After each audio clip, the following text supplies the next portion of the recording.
Alright. I am gonna talk about, an animal horror, like, obviously. Kind of like last video where I talked about Duffy's Electro Circus, which should be out now. And I'm gonna be honest, it generally might be, like, the best analog horror I've ever seen. And not only do I think that it's the best analog horror, I also think that it's just the scariest analog horror I've seen. Honestly. Like, I think I am not the only first person to say this, but I generally think that this is a masterpiece in analog horror, and probably one of the best pieces of media I've seen. What is it?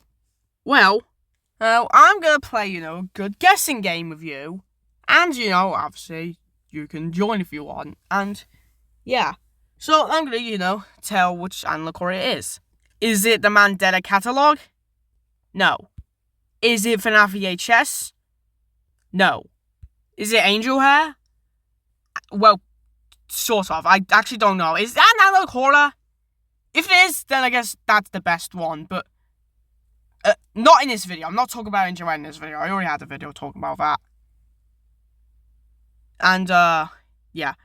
Is it the Paddington tapes? No. Although it is kind of creepy. Is it the Walton Files? Absolutely.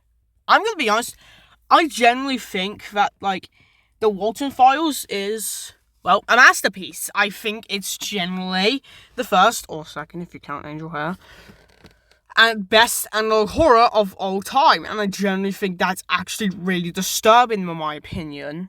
I'm gonna be honest, the first 3 episodes were honestly quite horrifying and actually scared me. Such as in the first episode where, Bond in the scene where Bond tweaks and shows realistic eyes of him in the white background, still scares the heck out of me to this day, if I'm gonna be honest.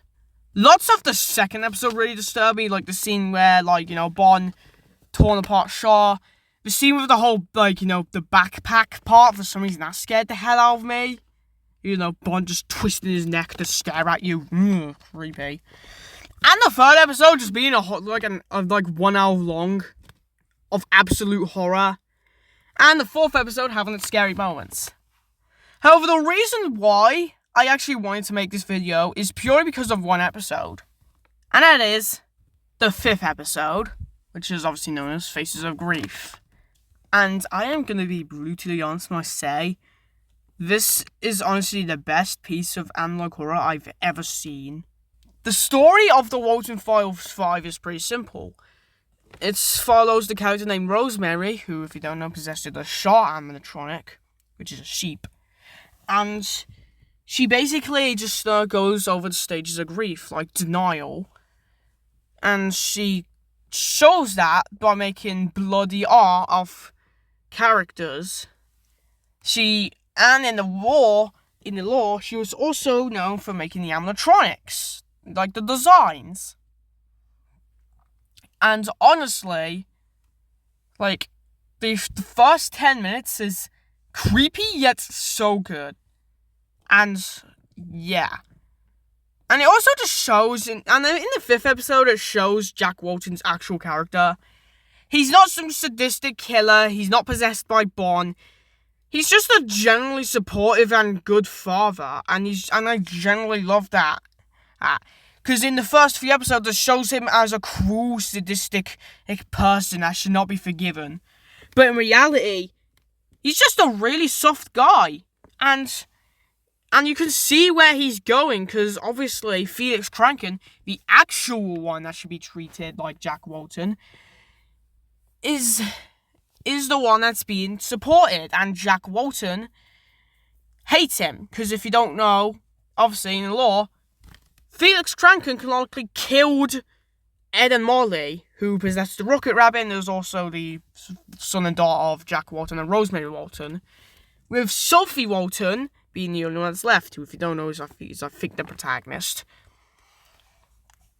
And yeah, ever since Ed and Molly's death, Rosemary Walton went crazy, and yeah.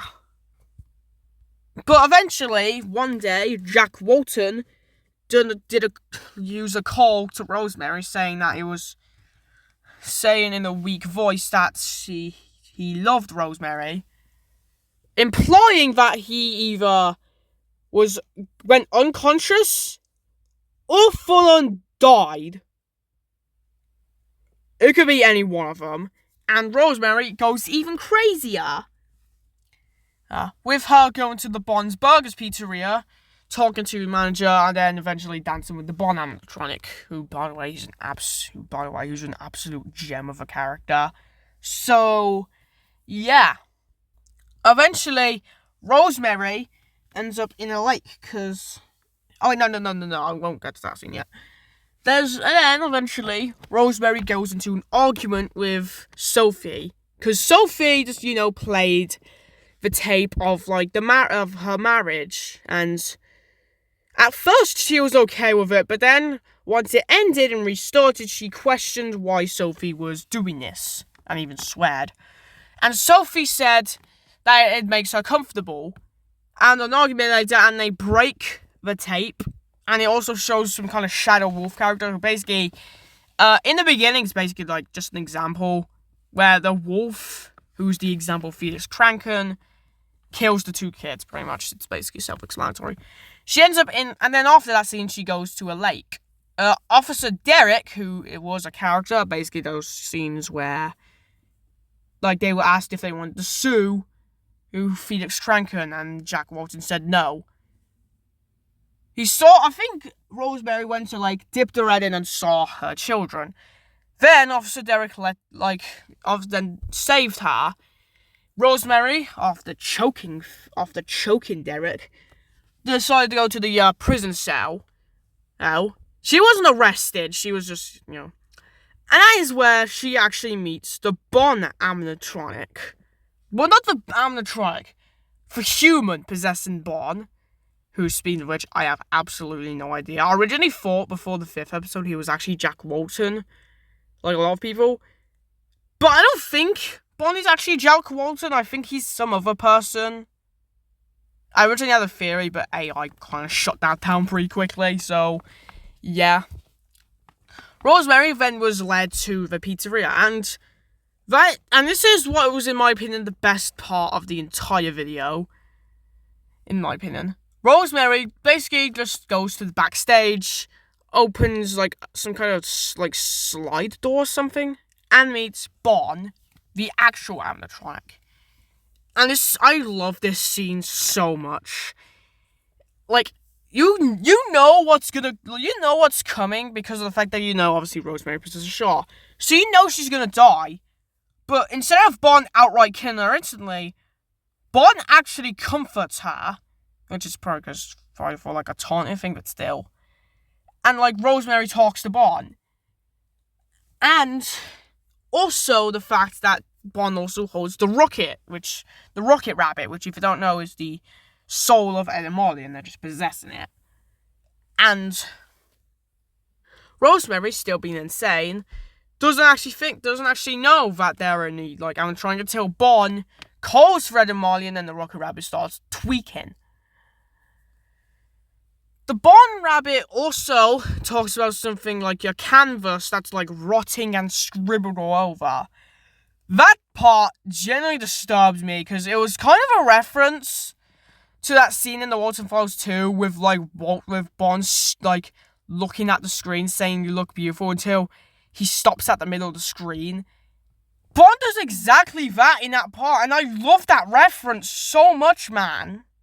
And when Rosemary starts laughing, because I don't think she believes that the Rocket Rabbit is actually her son and daughter, and Bon starts laughing with her, she actually starts crying, because obviously the grief. And Bon actually comforts her, saying that everything's going to be alright. And then Bon tells her a story, but before that, Rosemary actually gives consent to her death, because Bon does like to kill people. Rosemary, as far as I'm aware, is the only one that actually gave consent to her death. Because Susan Woodlings, I think that's her name, died and became Vanny. Boozy fought I think, died and became... Wait, Buzu... Charles fought, died, and then became Buzu. Shaw gave consent, died, and became Shaw. Then Bond told a story, kind of like the beginning, where I think it's called Faces of Bliss. And eventually, it shows that Bond attacks Rosemary, and it shows a couple of screenshots, with one seemingly being really disturbing, starts to look at the camera, and then we see Bond tear apart Rosemary bit by bit. A part that is honestly horrifying, and is honestly probably like the creepiest part of the entire of the Walton Files. Maybe, I don't know.